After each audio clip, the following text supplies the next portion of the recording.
Good morning. This is the time and place for zoning hearing cases for September 5th, 2012. My name is Bradley Collin, and I will be conducting the hearing as a hearing officer today. We have 3 cases scheduled, and all the relevant exhibits are posted on the panels located directly behind me. The 3 cases that we have are all similar cases. They're all conditional use permits for sales, service, consumption of alcohol at existing restaurants. So since we have all the applicants here in the audience today, I'll go through the basic findings once at the beginning, and then we'll continue with the hearings from there. So I'm not reading it 3 times, just so everybody's aware of how I'm planning on doing it. If you wish to speak, please write your name and address on one of the speaker forms. It's one of these green forms, which has been provided at the front door and submitted to our planning assistant. I would also like to inform everyone that the official proceedings of the zoning hearing officer's hearing is recorded on tape as part of the public record. Notification of this hearing was accomplished by public notices, which were mailed to property owners and occupants located within 500 feet of the subject property, physically posted on the site in question, and placed in the local newspaper. The first request is a conditional use permit located at 2201 Honolulu Avenue, and is an application for a conditional use permit to allow continued sales service, on-site consumption of beer and wine, and upgrade to the existing alcoholic beverage license to include all types of alcoholic beverages at the existing full-service restaurant, and it's located in a CR zone. Since it's a conditional use permit, there's 4 required findings that need to be met and shown that are present. The first, that the proposed use will be consistent with the elements and objectives of the general plan. Second, that the use and associated structures and facilities will not be detrimental to the public health or safety, the general welfare, or the environment. Third, that the use and facilities will not adversely affect or conflict with adjacent uses or impede the normal development of surrounding property. And fourth, that adequate public and private facilities, such as utilities, landscaping, parking spaces, traffic circulation measures, are or will be provided for the proposed use. In addition, every discretionary decision made that's related to the sale, service, or consumption of alcohol is required to make additional findings, and there are 5 of those which I'll read through. The first, that where there's an existing proposed on-site use is located in a census tract with more than the recommended maximum concentration of on-site uses, or that where existing or proposed off-site use is located in a census tract with more than the recommended maximum concentration of off-site uses, both as recommended by the California Department of Alcoholic Beverage Control. It would need to be shown that such use does not or will not tend to intensify or otherwise contribute to the adverse impacts on the surrounding area caused by such overconcentration. Second, that where the existing or proposed use is located in a crime reporting district with a crime rate which exceeds 20% of the city average for Part 1 crimes, as reported by the Glendale Police Department, such use does not or will not tend to encourage or intensify crime within the district. Third, that the existing or proposed use does not or will not adversely impact any church, public or private school, or college, daycare facility, public park, library, hospital, or residential use within the surrounding area. And fourth, adequate parking and loading facilities are or will be provided for the existing proposed use, or other reasonable alternatives satisfy the transportation and parking needs of the existing or proposed use. And fifth, that notwithstanding consideration of the criteria in the sections 1 through 4 that I just read through, the existing or proposed use does or will serve a public necessity and public convenience purpose for the area. And I would like each of the applicants, as they come up, to go through these findings to show how they comply with them. If the evidence presented in the application and the hearing meets the criteria just described, the hearing officer can either approve or impose conditions for approval in the case in question. If the findings of fact are not evident, then the request will be denied. So as I mentioned, that first part that I just read through, I'm just going to read it through like I did once. I'm not going to read it for the following two cases, but it'll be applicable for the next two cases, so be aware of that. Okay, the hearing's going to proceed as follows. The case planner will make a brief overview of the case, give analysis, and make a recommendation. The applicant will be asked to come forward stating both name and address, and will be asked to present the case within a 15-minute time limit if needed. Others in support of or in opposition to the application, interested parties will be asked to come forward to speak, again, clearly stating both name and address within a 3-minute time limit. Lastly, the applicant will be given the opportunity to make closing comments, if desired, in response to testimonies given by the preceding speakers with a 5-minute time limit. The hearing will be closed, and a decision will either be rendered or the case will be taken under submission and a decision made at a later time. So as I mentioned, the first case is located at 2201 Honolulu Avenue, case number PCUP 1220685, and the case planner is Milka Toledo. You could give us a presentation. Thank you, Mr. Collin. As stated, the project is located at 2201 Honolulu Avenue. It is Rocky Cola Cafe. It's located on the corner of Verdugo Boulevard, Verdugo Road, and Montrose Avenue intersections. The applicant is proposing the conditional use permit to allow the continued sales, service, and on-site consumption of beer and wine, and also upgrade the existing alcoholic beverage license to include all types of alcoholic beverages at the existing full-service restaurant.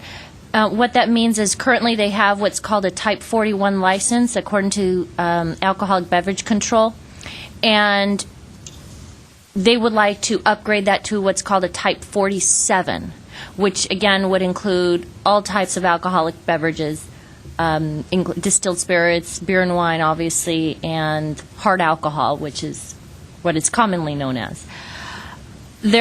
Again, the existing conditional use permit was granted back in 2007 for a period of 5 years. So again, it has expired, and that's why they're here today. And like I said, in addition to that, they would like to upgrade their alcoholic beverage service.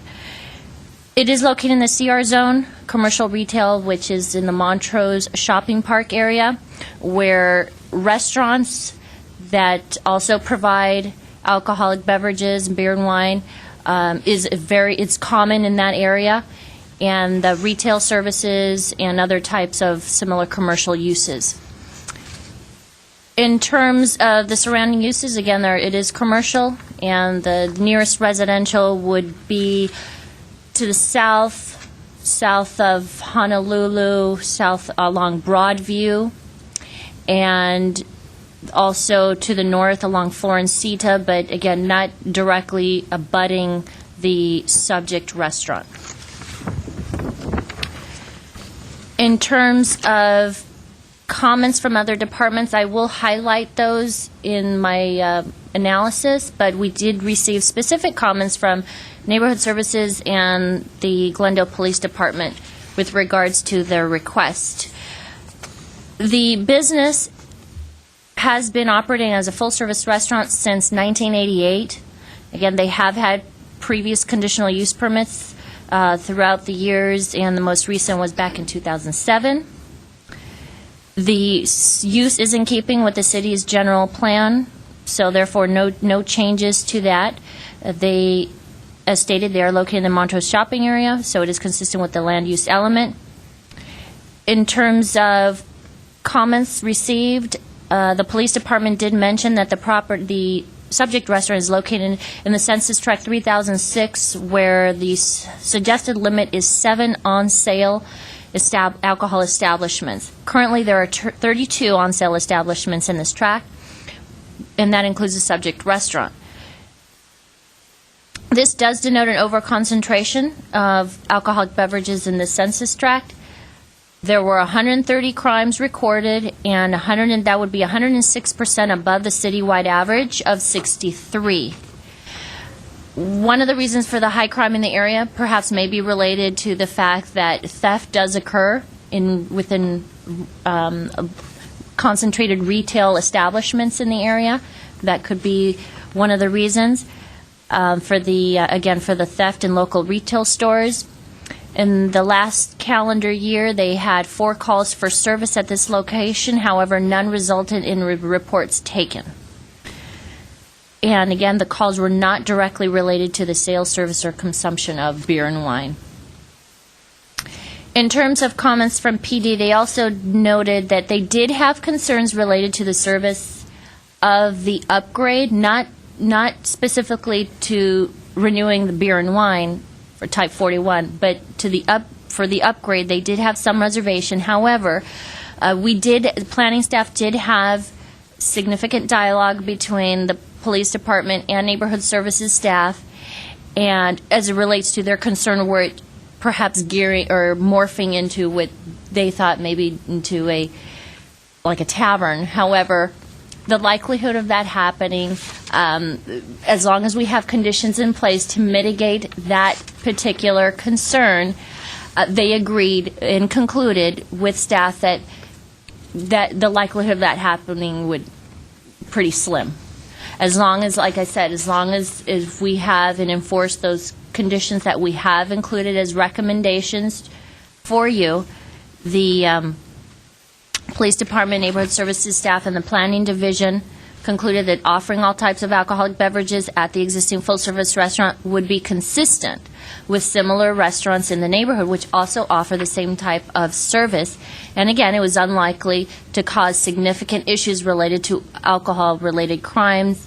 Again, typically problems from the service of alcohol stem from late-night establishments, such as taverns and nightclubs, and we're suggesting a condition to include a 10 p.m. closing time, which would minimize the likelihood that the establishment will come to focus on alcohol sales. And in addition to that, the recommended conditions do include those recommended by the police department and neighborhood services staff. And lastly, staff is again recommending approval. And one condition that I would like to also highlight is in addition to the operating time, what I just did, I would like to note that we are recommending a renewal of 5 years for this conditional use permit, which is similar to the one they had before, was also for 5 years. And again, staff does not believe that it will be detrimental to the public welfare. I was able to make the recommended findings that, again, it's not detrimental to the public health, safety, general welfare, or the environment. The use and facilities will not adversely conflict with adjacent uses or impede the normal development of the surrounding property, again, because it's been established for many years. It hasn't been an issue in the past, and we're not anticipating for it to cause any conflicts in the future. And the adequate public and private facilities are available in terms of parking, although they don't have on-site parking, but there are at least 3 public parking lots that can be utilized to serve this restaurant, which is, again, shared amongst other retail or commercial establishments and restaurants in the area. With that, I will conclude my presentation, and if you have any questions for me related to this request, I'm available. Thank you, Ms. Toledo. I do have one question. The 10 p.m. closing time that you were talking about, is that 7 days a week? Is that Monday through Friday? I had it down for 7 days a week, yes, each day of the week. That would be recommended condition number 24. Okay, thank you very much. At this time, I'd like to open the public hearing. That was the sound of the gavel hitting the wood. Public hearing is open, and the first speaker we have is Janelle Williams.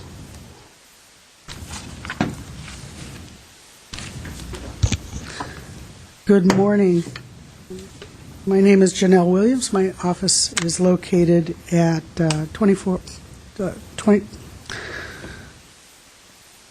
Thank you. 2418 Honolulu Avenue in Montrose. I'm right down the street from Rocky Cola Cafe. And for those of you who have not been to Rocky Cola Cafe, it really is a rather old-fashioned neighborhood diner.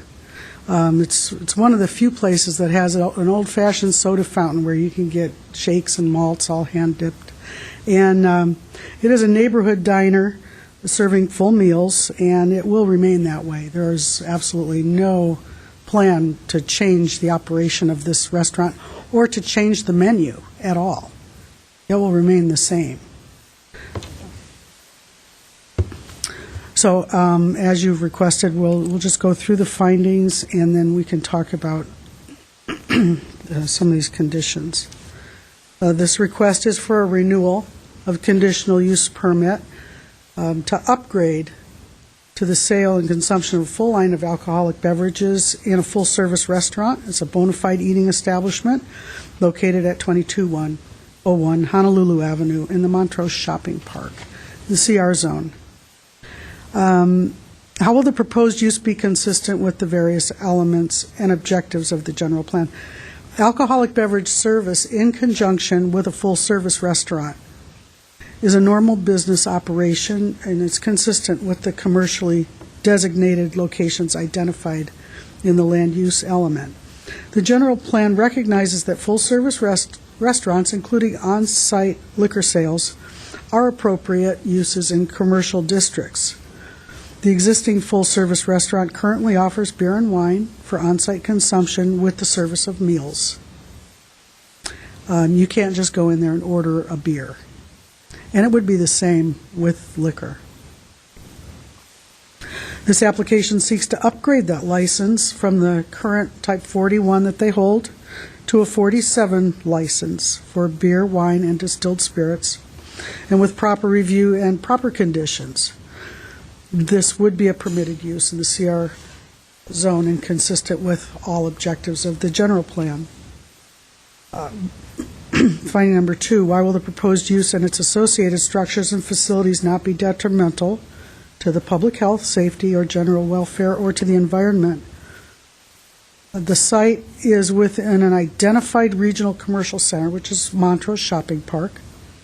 The site was granted a conditional use permit in 2007 for beer and wine. And in the 5 years that they've had this ABC license, there have been no calls for service related to alcoholic beverage use or abuse.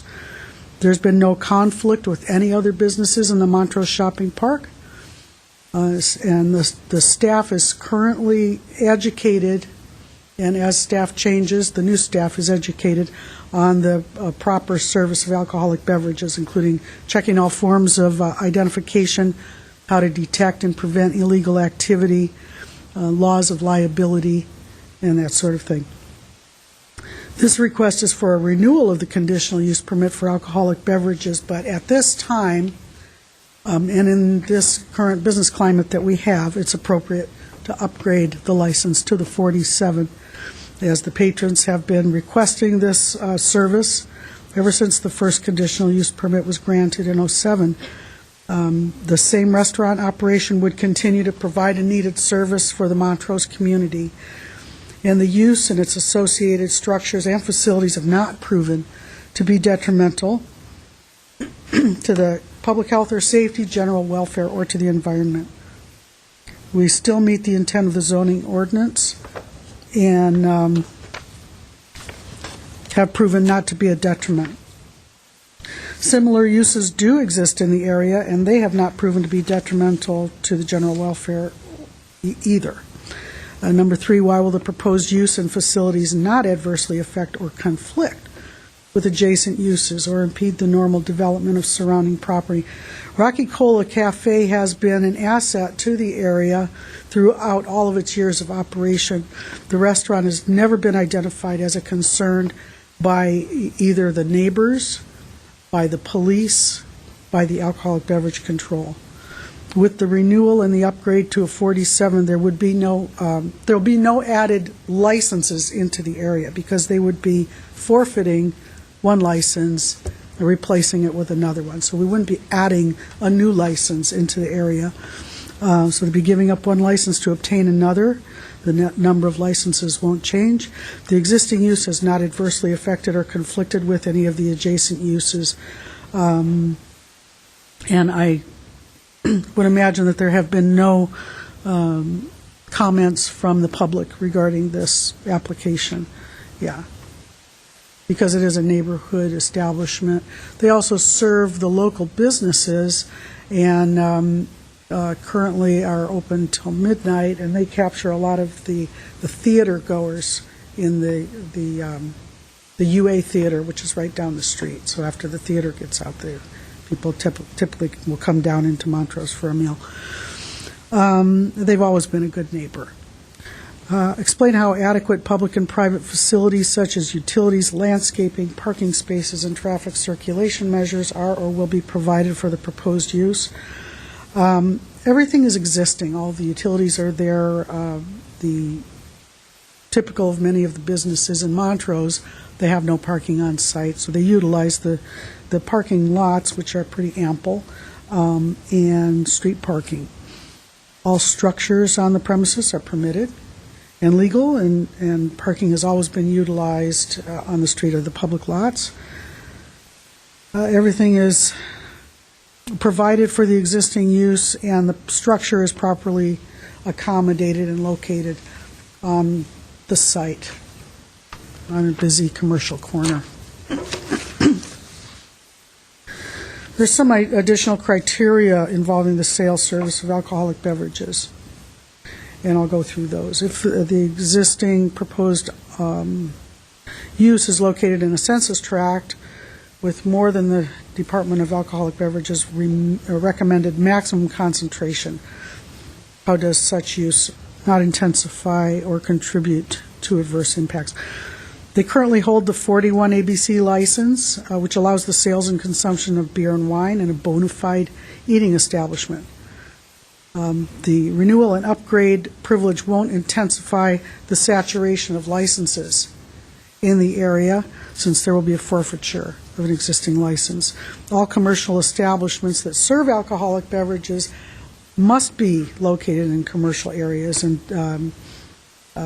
commercially zoned areas of the city, and as such, those commercial areas could tend to be over-concentrated. But this particular use fulfills a need in the community whereby the responsible on-site sales enhance the operation, address the patron requests and concerns, and does complement the cuisine.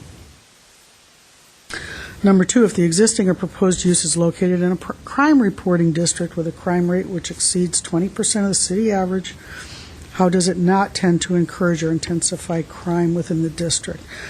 The crime statistics in general will show that a full-service restaurant that serves alcoholic beverages with meals does not tend to intensify crime in the area. And as Milka and the police have pointed out, there have been no such calls for service at this establishment. The development and support of vibrant local business spots such as Rocky Cola Cafe actually does discourage loitering and encourages more pedestrian and business patrons. Police records show that Rocky Cola in particular has had no calls for service related to alcoholic beverages. Additionally to that, it consistently receives a grade A with the county health department.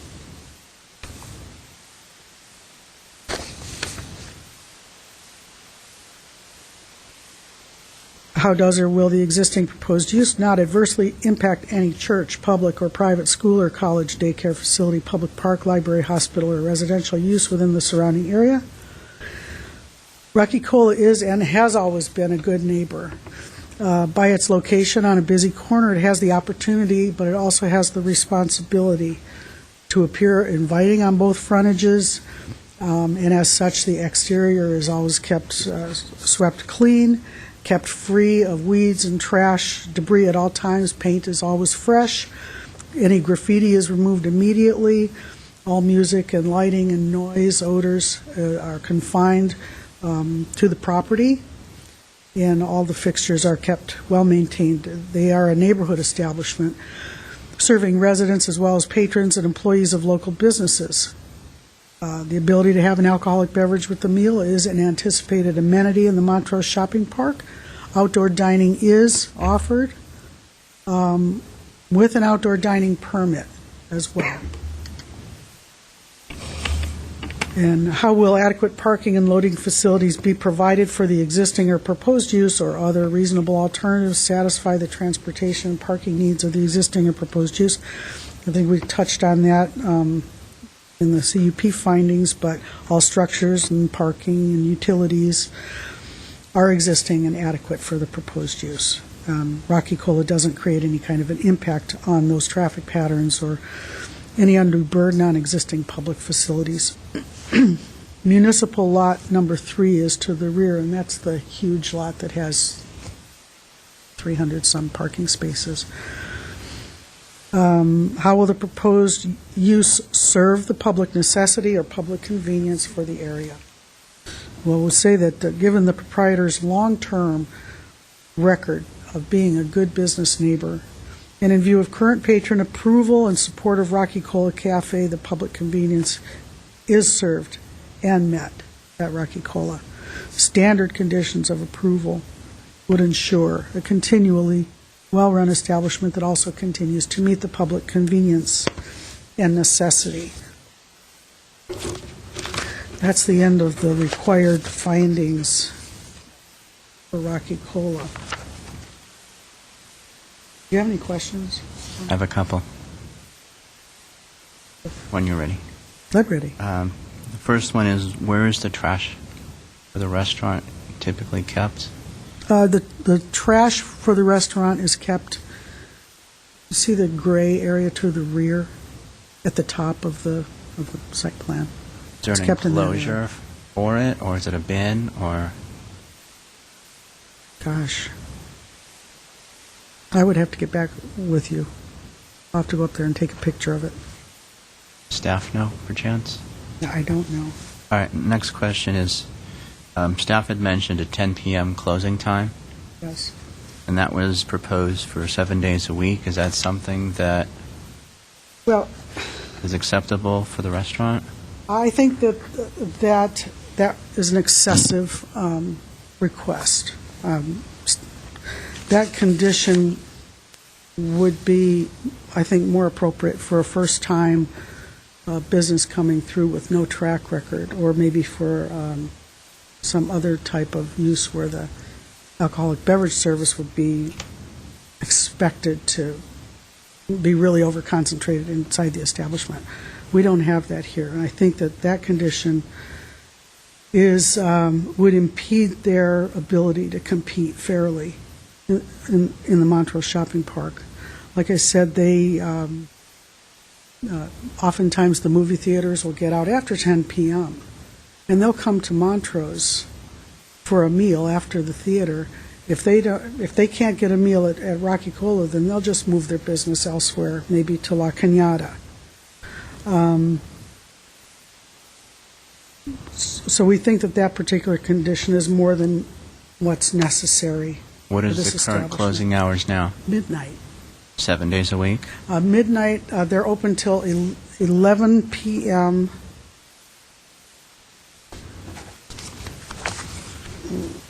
I'm sorry. They're currently open Sunday through Thursday to 10 p.m. And Friday and Saturday, they're open till midnight. Okay. So if we... We would request that their closing hours coincide with what's allowed by the alcoholic beverage control, so that they can capture more of that, after theater business. But I certainly wouldn't want to restrict it to less than what they have now. And what is it that the alcoholic beverage control typically... They would allow to 2 p.m., 2 a.m.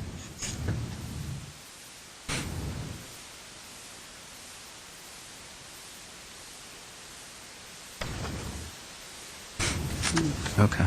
Now, there's been a restaurant at that location since, 1988. It's been a long-standing history of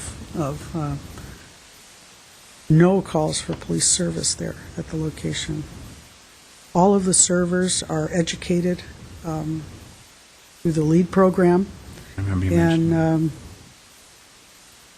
they're as concerned as anybody else about the responsible service of alcoholic beverages because they serve a population that ranges in age from very young to very old.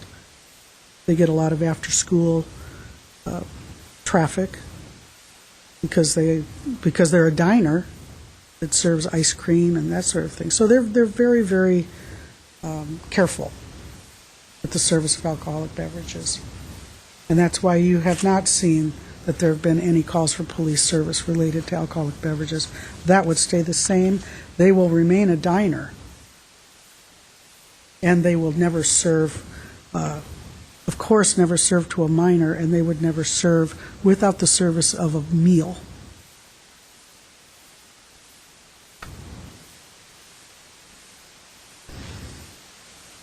So I would like not to restrict their hours of operation, give them a chance to compete fairly with the other restaurants, which have similar... The other restaurants in the area are open past midnight?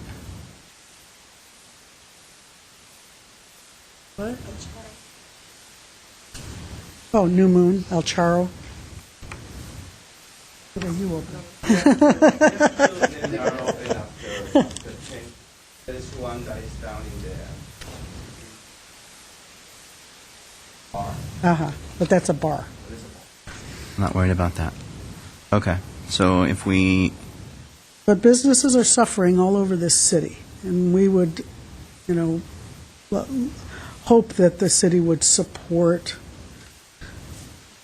this type of request and not unduly ratchet more unnecessary conditions on them that are, I don't see a reason to do that. I think it would hurt them. the 12 a.m. midnight would work. Yes, Okay. yes. Those are the only two questions that I had. Okay, I had a question. Where'd it go?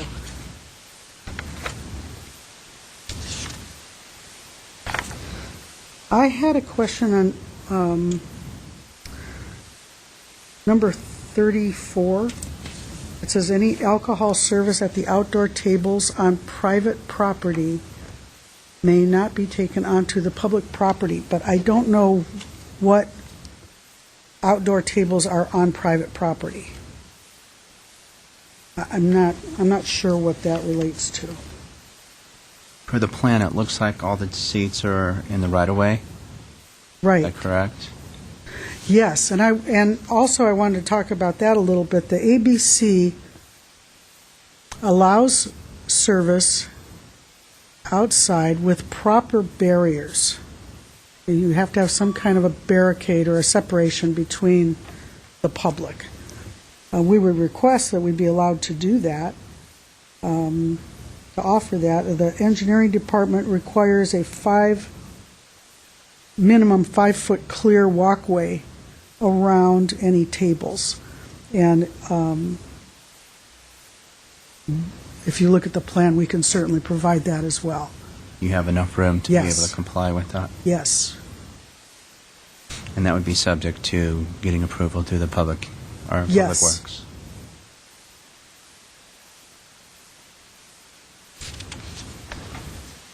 And the plans are showing, it looks like 2 tables yes. in the right-of-way? There's more than 2 tables. No, it's 2. 2 tables. Okay. I didn't have any They're other. like round patio tables. All right, I didn't have any further Okay. questions. Okay, Thank you. thank you.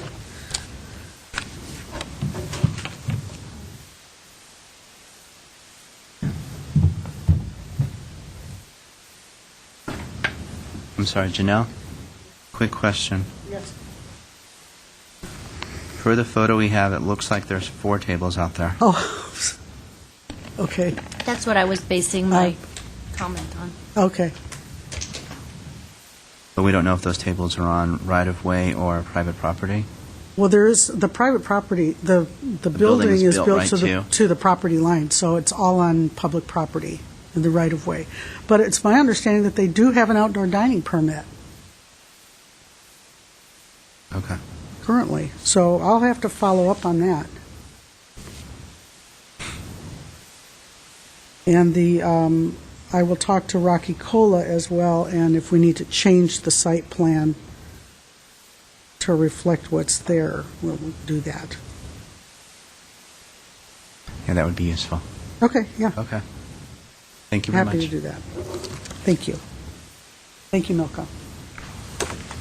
I have no other speaker cards. Is there anybody else that wishes to speak on this particular case? I'm going to go ahead and close the public hearing for 2201 Honolulu.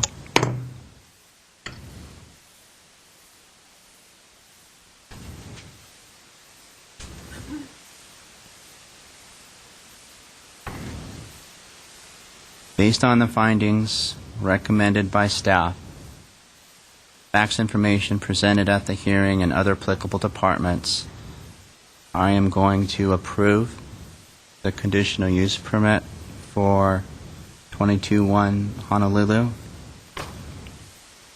case PCUP 1220685, with the change in condition number 24 to allow a closing time of 12 a.m., 7 days a week.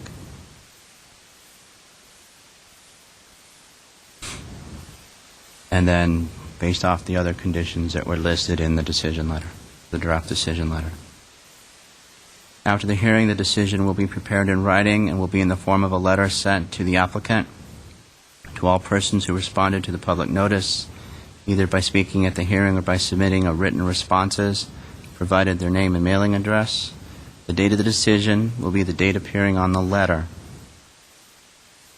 In terms of appeals, under the appeals provision, Title 30, Chapter 30.62 of the Glendale Municipal Code, decision may be appealed to the Planning Commission within 15 days of the date of the decision. Anyone wishing to appeal may obtain forms and brochures on the procedures from Building and Safety Permit Service Section, located on the same floor of this building. The next case that we have is located at 206 West Colorado Street.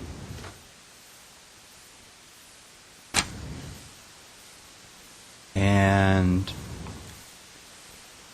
this application is case number PCUP 1221073. It's an application for a conditional use permit to allow the on-site sales, service, consumption of beer and wine and distilled spirits at an existing full-service restaurant with outdoor dining in a covered patio area located at 206 West Colorado Street within the DSP, which is a downtown specific plan, the transitional district, and described as Lot 24 and portion of Lot 23, the Grider and Hamilton Alameda Park Track. Mr. Baxter is our case planner. If you can give us a presentation, please. Yes. Mr. Collins? You've described the project address, case number. The existing project, if you look on the board, is the middle one of the three that are posted. Foxy's Restaurant has been in operation as some form of a food service establishment since July of 1964, and it's been serving alcohol since June of '85. That would be beer and wine.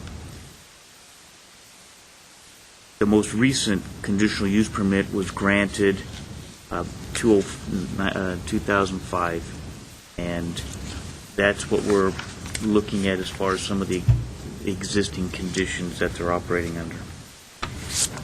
The site is located in a transitional zone in the downtown specific plan, and adjacent to the across the street would be the Americana brand, the downtown plan there. So you have you have an area that's very much commercial, with a variety of different types of commercial uses, restaurants, retail stores, offices, movie theaters. It's a very much a commercial district. Colorado Street is a major arterial, recognized as such in our circulation element of the general plan. Comments from other city departments. The only comment submitted that stated that they had comments was from our police department, and I'll go through those very briefly.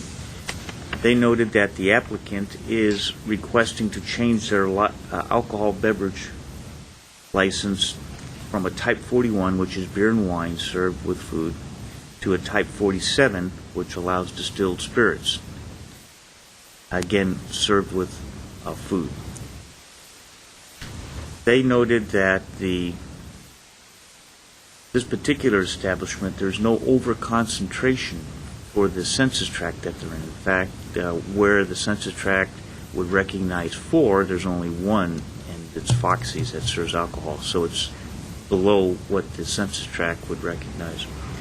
Also, as far as Part 1 crimes, which are felony crimes, the average is 63, and this district is 63. So there isn't there's not more crimes, which we find in many of the other districts in the city.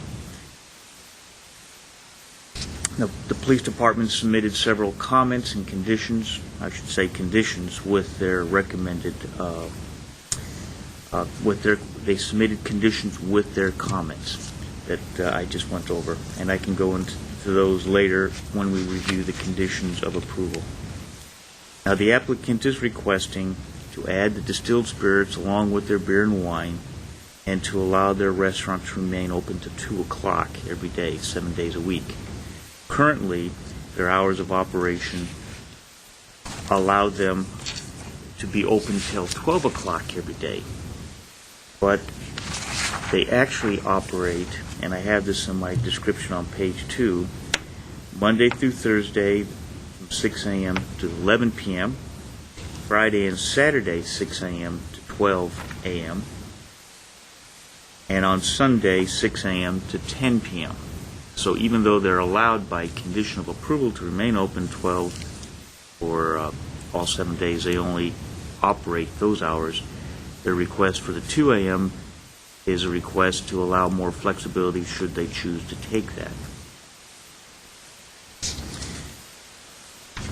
The applicant argues that the general plan recognizes alcohol with food service in a full-service restaurant. They noted the historical length of time that they've been serving alcohol. It's over 27 years since '85, and they've been in business close to 50 years since 1965. They feel that their long-term record is a good business, which provides a quality eating establishment, indicates that they will not be detrimental to the community or affect or conflict with neighbors in the normal development of the area. They note there are 41 parking spaces provided on the site, and that the traffic circulation is not an undue burden. Parking is not an undue burden. It's adjacent to Colorado Street, which is a major arterial.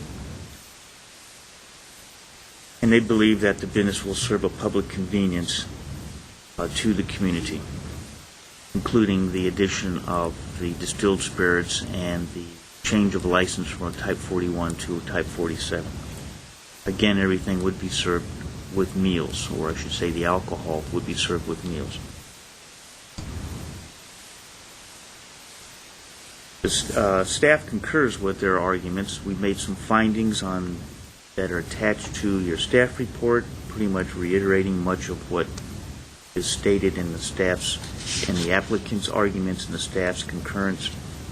We also would like to just note that the area that's sensitive uses, this area is a transition area from fairly intense commercial areas, the Glendale Galleria, the Americana brand, a major arterial on Colorado.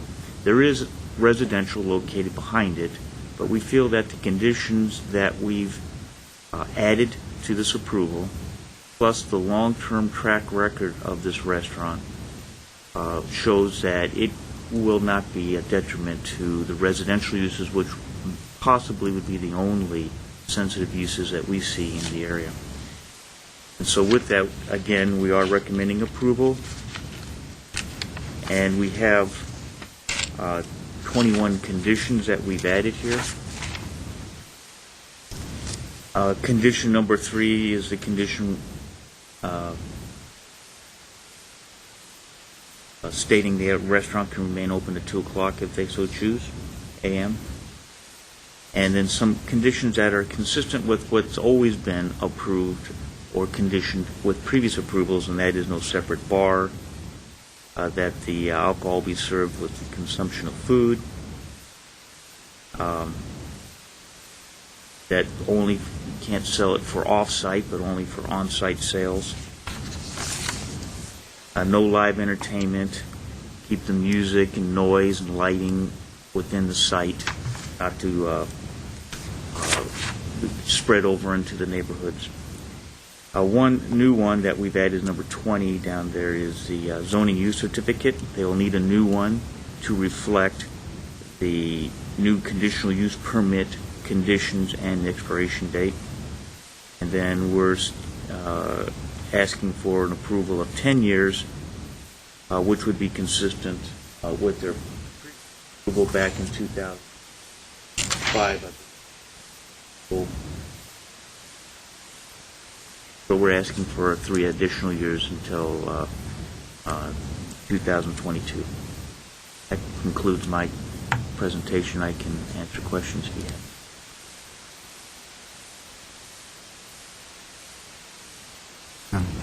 That's good, thank you. All right, sir. Going to open up the public hearing. And we have one speaker card. Janelle Williams. You. Again, my name is Janelle Williams, 2418 Honolulu Avenue in Montrose. And also we have here with us today Sean Nurian, who is the owner of Foxy's. He's also the on-site manager, and you'll find him there every day, probably for the last 32 years, correct? For the last 32 years. So he's an on-site manager. And this request is for a renewal of conditional use permit, and also at this time to upgrade from beer and wine to a full line of alcoholic beverages. An existing full-service restaurant, bona fide eating place, at 206 West Colorado Street in the DSP transitional zone. As you requested, we'll go through the findings. First finding, how will the proposed use be consistent with the various elements and objectives of the general plan? Alcoholic beverage service in conjunction with a full-service restaurant is a normal business operation consistent with commercially designated locations identified in the land use element of the general plan. It recognizes that full-service restaurants, including those with on-site liquor sales, are appropriate uses in commercial districts.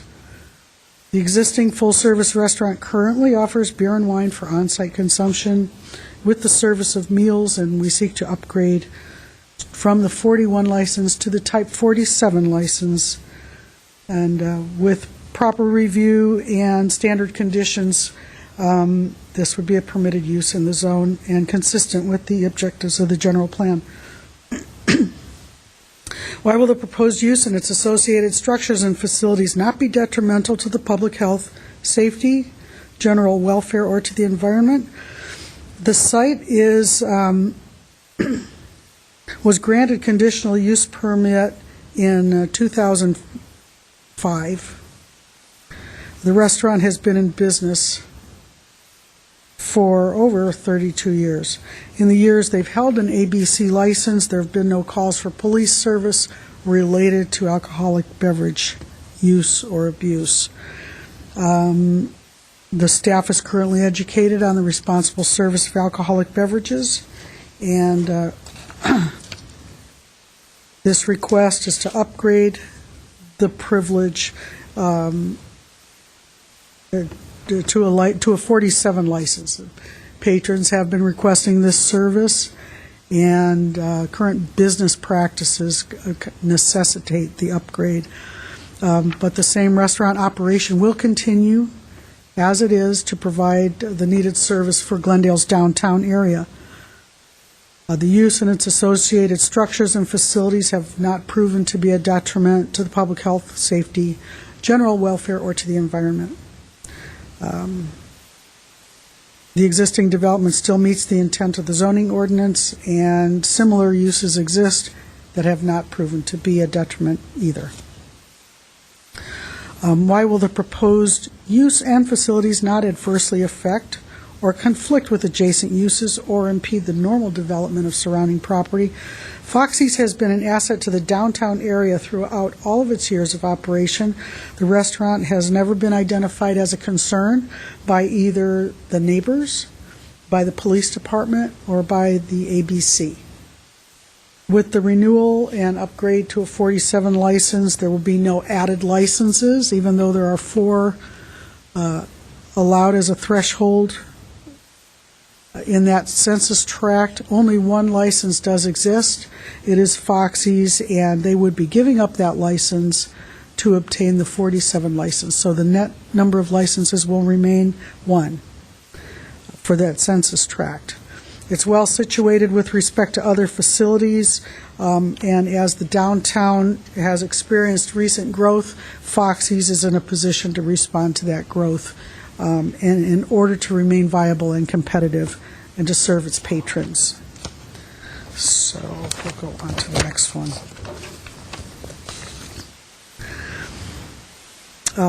Explain how adequate public and private facilities such as utilities, landscaping, parking spaces, and traffic circulation measures are or would be provided for the proposed use. The building, the parking, streets, and utilities are all existing, and they're adequate for this restaurant operation. No physical changes are being proposed, so the adequacy of the public infrastructure will not be affected by this application.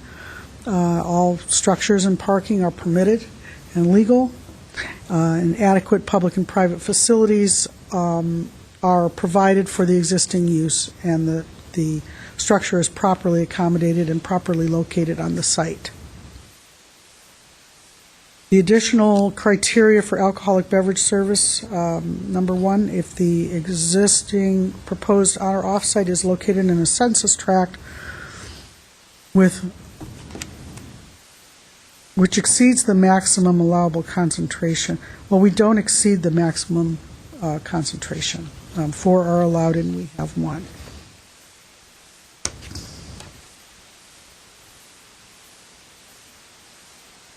Number 2, if the existing or proposed use is located in a crime reporting district with a crime rate which exceeds 20%. From what I understand, it does not exceed the city average for Part 1 crimes. Correct, Chris? That's correct. Okay. And how will the proposed use not adversely impact any church, private or public school, college, daycare facility, public park, library, hospital, or residential use within the surrounding area?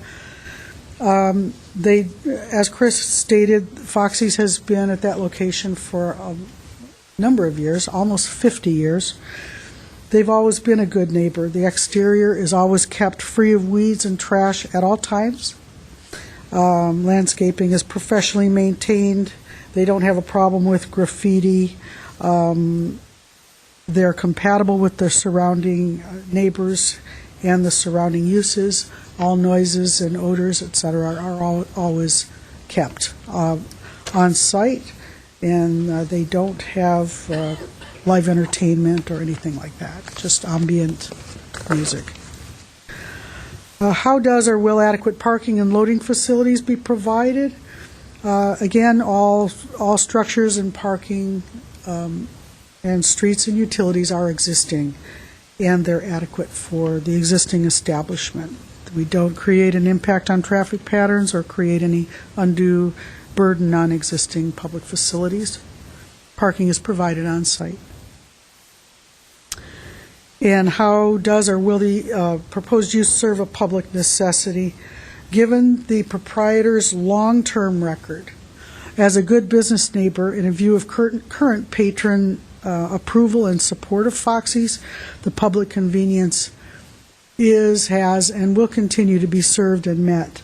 Standard conditions of approval will ensure a continually well-run establishment that also continues to meet the public convenience and necessity with their upgraded ABC license. As I stated before, the owner is also the on-site manager and operates Foxy's to a very high standard of cleanliness and good service.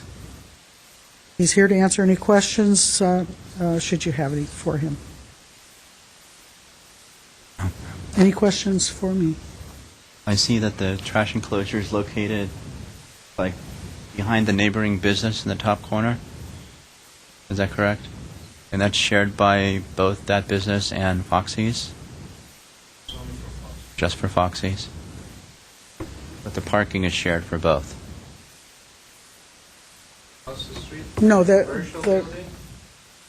Oh, no, that's lighting belongs to store. both of us, yeah. It's shared by both. Shared by both. By both. We have 2 trash cans, that's a lighting store. and it's enclosed.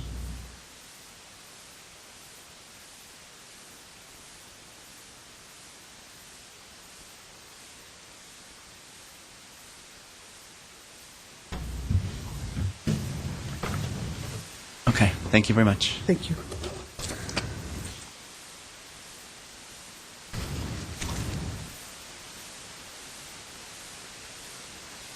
I have no other speaker cards. I'm going to go ahead and close the public hearing.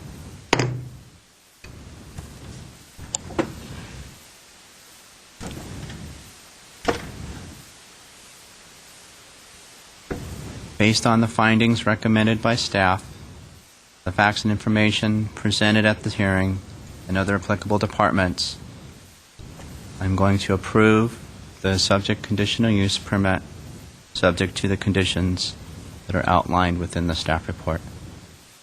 After the hearing, the decision will be prepared in writing, will be in the form of a letter sent to the applicant and to all persons who responded to the public notice, either by speaking at this hearing or by submitting written responses, which we have done in this case, and have provided their name and mailing address. The date of the decision will be the date appearing on the letter. Under their appeal provisions, Title 30, Chapter 30.62 of the Glendale Municipal Code, decision may be appealed to the Planning Commission within 15 days of the date of the decision. Anyone wishing to appeal may obtain forms and brochures on the procedures from Building and Safety Section, Permit Service Center, located on this same floor of this building. The next case, we'll move on to the next case. Thank you for coming.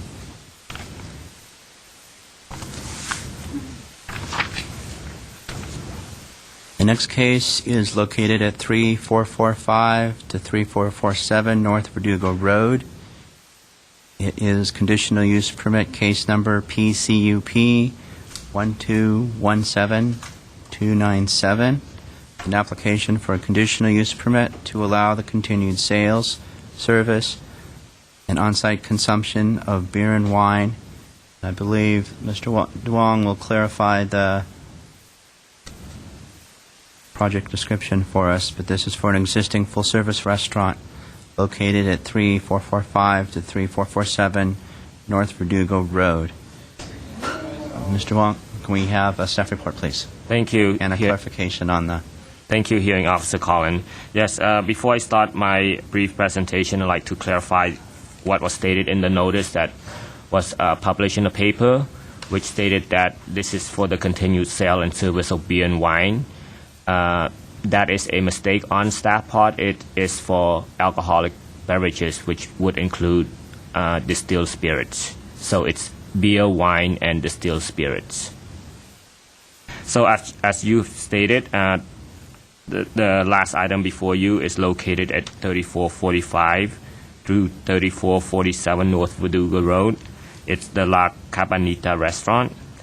The applicant is requesting an approval of a conditional use permit case number PCUP 1217297, to continue the sale, service, and on-site consumption of alcoholic beverages at the existing full-service restaurant. This conditional use permit application is a renewal of a previously approved conditional use permit that recently expired on June 30, 2012. The subject property is located in the C3 zone, which is Commercial Service, Height District 1. The site is developed with a 2,554 square foot building, 1 story in height, and was constructed in 1946 and 1947. The site is surrounded by commercial uses.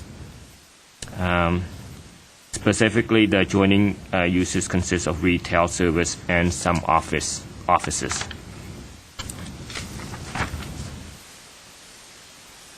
La Cabanita has been operating at 3445 North Verdugo Road since 1989. In 2002, the business expanded into the adjoining space at 3447 North Verdugo Road. Both 3445 and 3447 North Verdugo Road have been the site of other full-service restaurants as early as 1977, when a CUP was also required for the on-site consumption of alcoholic beverages. The subject site fronts 2 streets, Ocean View Boulevard along the rear and North Verdugo Road along the front. These streets are minor arterial and major arterial, respectively. The site, as I stated, is in the C3 zone and is surrounded by other C3 zone property and is located within the Spa Heights neighborhood. The request to continue serving alcoholic beverages with meals is not anticipated to create any new traffic concerns on these streets or on other neighboring businesses over and above the existing condition. The restaurant currently holds a Type 47 from ABC, which permits on-site consumption at a bona fide eating establishment and seeks to maintain the same license. Through the year it has been in operation, the restaurant has been a responsible operator, as no reported conflict or adverse effects on adjoining businesses and residential neighbors have been reported. According to the police department, La Cabanita is located in census tract number 3006 and contain other businesses selling alcoholic beverages. This census tract has a suggested number for on-site establishment, which is 7 on-site establishment. There are currently 32 for this tract. However, additionally, the city Part 1 crime statistics states that there were 130 crimes reported in this tract, which is 106% higher than the citywide average of 63. Now, while these numbers appear high, La Cabanita is one of many existing businesses with an ABC license for on-site consumption. So we're not talking about a new proposal altogether. So this is an existing condition seeking to retain that status as part of the full-service restaurant operation. The consumption of alcoholic beverages is ancillary to the service of food at this establishment.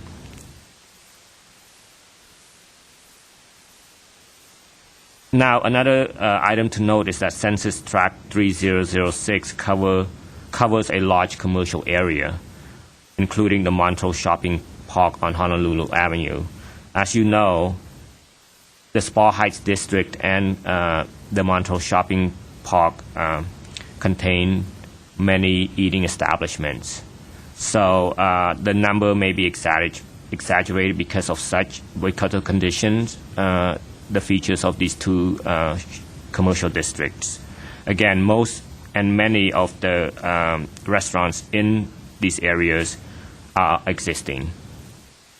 Within the last calendar year, there were no calls for police service to this location. The renewal of the CUP for on-site consumption of alcoholic beverages at this location does not appear to be a detriment to the safety and public welfare of the neighborhood in general. There are some public facilities located nearby, such as Fremont Elementary School, Montrose Center Library, and Montrose Park. However, these public facilities are located and are focused within the residential neighborhood and do not front Verdugo Road or La Cabanita restaurant. Additionally, the consumption of alcoholic beverages at a restaurant is considered low intensity and would not negatively impact these facilities. Staff recommends approval of the request to continue serving alcoholic beverages with 28 conditions as reflected in the staff report, but I would also like to add condition number 29, which states that a new zoning use certificate shall be obtained to reflect the new case number and approval and its expiration date. Now, I'd like to point to you a couple conditions that were suggested in the staff report. Condition number 24 states that no separate bar area shall be maintained. Now, this was a condition from the previous CUP that was approved by another hearing officer back in 2005. Because that approval was for 7 years. That CUP was approved for 7 years. That CUP stated that no separate bar shall be maintained. Now, upon site inspection by staff in March of this year, a bar was observed in the restaurant and also is reflected on the floor plan behind you. Now, staff believe that the establishment is a full service restaurant and the focus is on the service of food and consumption of food, not alcoholic beverages. So the hearing officer will ultimately need to decide whether this condition should still be included or should be struck out. And also concerning condition number 16, that the sale, service, and consumption of alcoholic beverages shall be permitted only between the hours of 10 a.m. to 10 p.m. on Monday, Tuesday, Wednesday, Thursday, and Sunday. The sales, service, and consumption of alcoholic beverages shall be permitted between the hours of 10 a.m. to 11 p.m. on Friday and Saturday. These are the opening hours and closing hours on those days. So the condition is simply to coincide with the closing times as reflected in the application and by the applicant. Thank you. And the applicant is in the audience to present the case and answer any questions. Thank you, Mr. Wong. Thank you. I'm going to open the public hearing. I have one speaker card from Patricia Jimenez. Yes. You could please state your name and address for the record. Yes. And as part of your presentation, could you please include your, like the previous speakers, your responses to the required findings? Okay. My name is Patricia Jimenez, and I live at 10961 Oak Mountain Place, Shadow Hills, California, 91040. And we're kindly requesting the renewal of the existing conditional use permit. We want to continue selling alcoholic beverage at the restaurant as a complement to our food. The findings of fact is the proposed use is already existing. We are not changing anything that would affect the various elements and objectives of the general plan. And we would simply like to renew this use and continue selling alcoholic beverages at our restaurant the way that we have been doing it for the last 9 years. And the proposed use will not be detrimental to the public health or safety or general welfare or to the environment for several reasons. First, public health and safety is very important to us. We always strive to provide a safe environment for our customers, And we also do our best to serve our customers the best quality food available. And our restaurant is a family-oriented restaurant completely. So this liquor license is just offered as part of our menu, but not as the main thing. And we're very proud ourselves of being a restaurant where you can bring your children and not to have to worry about people being drunk. We do not provide happy hours to eliminate the possibility of having people come in simply to find alcohol at a cheaper price. The proposed use and facility will not adversely affect or create conflict with adjacent uses because our facility has been there for 22 years. There is no new construction being done to obtain a new use. The liquor sale is existing on site, and we simply like to renew it. The utilities are already existing and adequate. Our restaurant does not have lots of space for landscaping, as our facility is very close to the street. However, we do provide several benches for our customers, and we also have plants outside to provide a nice look to our restaurant. Parking is available along the front side of our restaurant on Verdugo Road and heading north and south, and also behind the restaurant on Ocean View. There's more parking available, and we have entrance to the restaurant through the back, to the rear. And also we have plenty of parking available at the Montrose Park. The Montrose Park is just across the street, and there are plenty of parking there, spaces available. Obtaining this permit does not create problems in parking spaces, landscaping, traffic circulation, or any public or with any public or private facilities. We have been there for 22 years, again, and having never created a problem in any of these areas. The restaurant is not located in a crime reporting district.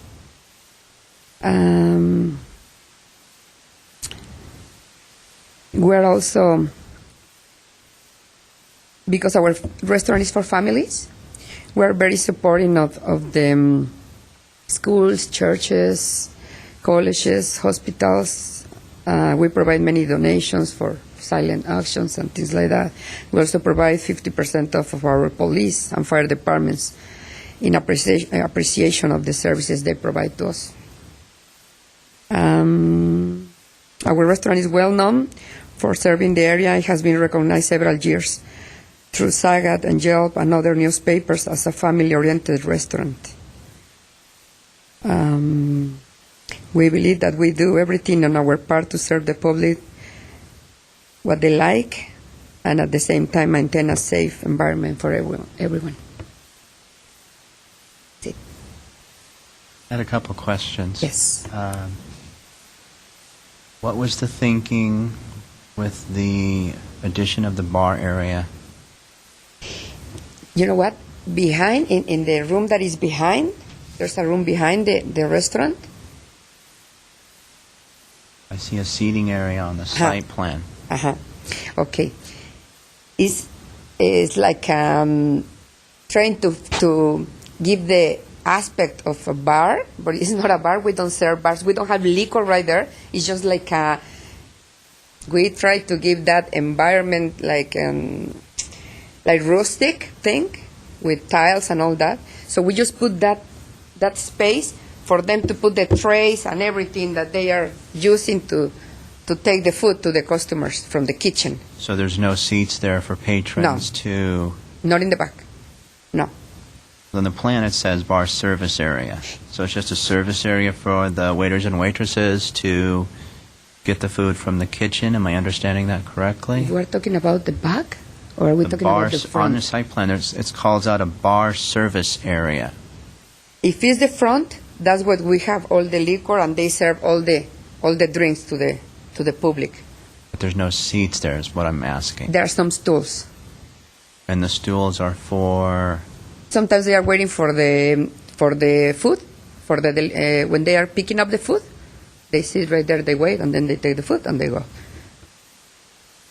but are they served alcohol there, or is it just a waiting area before getting a table? Sometimes they sit and they order a drink before they go to the table. It's not to go there and sit and eat, no.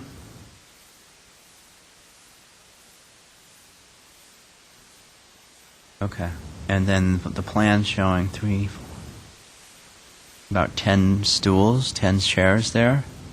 It's because if you go on Friday or Saturday, Thursday night, we have a long waiting list, thank God. But we don't have enough space where to sit, so they sit there waiting for their name to be called to the table, or they sit in the hall. We have a hall that we put some benches over there for them to be waiting there.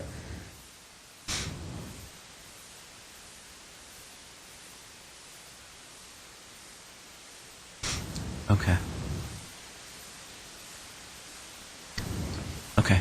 And then, have you gone through the draft conditions of approval that staff has put together as part of the staff report? There's a I don't know. 28 conditions of approval that staff has Oh, proposed. yes. You've Yes. reviewed all of those, and Yeah, I you're saw them. comfortable with I all read those? all of them. Uh-huh. In addition with number 29, which is the application for a new zoning use certificate. I have it right here.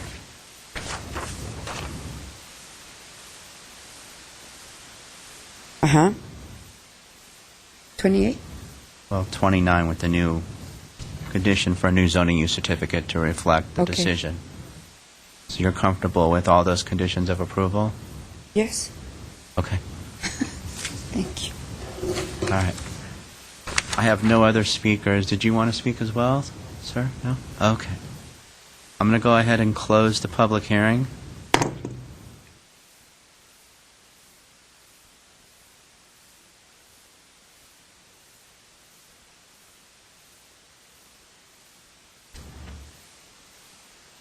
Staff, if I could ask a question for you. Yes. What are your thoughts on the bar service area?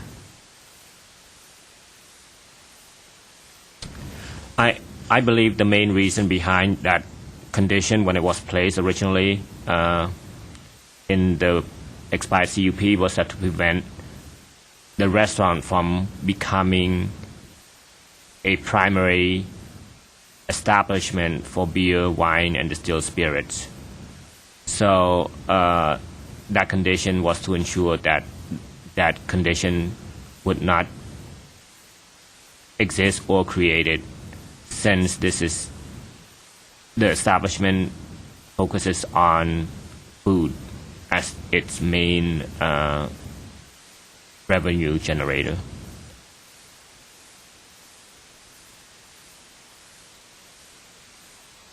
Okay, thank you. Let me open up the public hearing again. I got one more question for Ms. Jimenez. Please come up. The floor plan shows an existing seating area at the front of the restaurant. Is there a designated area for customers waiting to be seated to Yes. wait? There are two benches Are they inside the restaurant or outside the restaurant? outside the restaurant, just wall to wall. I mean, side to the wall, next to the wall, two benches. So when they are waiting, they can sit right there. But if it's raining, then they Oh. would come inside. Uh-huh. And then where would they wait while they were waiting inside? In the hall that we have from the dining, the front dining room to the back. Why don't you come on back and Sure.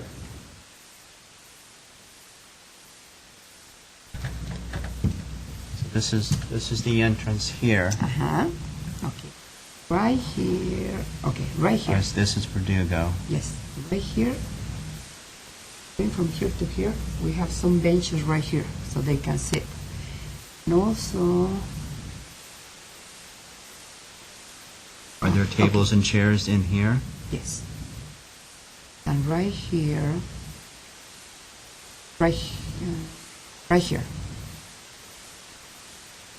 Is the elevator? It says a ramp down. Oh, no, okay. So then right here, we also have some chairs for them to be waiting. And then those, enough of an area to accommodate people waiting, or do you still have people waiting and standing out? No. No, they accommodate right here, or outside right here. So that's enough of an area to accommodate anybody that's waiting for tables? Yeah. So that's why sometimes they sit right here to wait, so they are not in the middle of the restaurant. Right. Okay.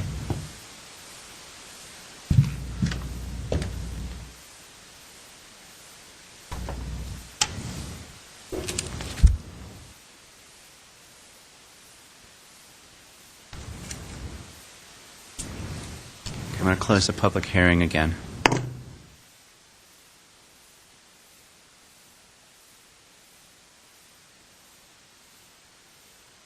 I'm going to take this case under submission, and a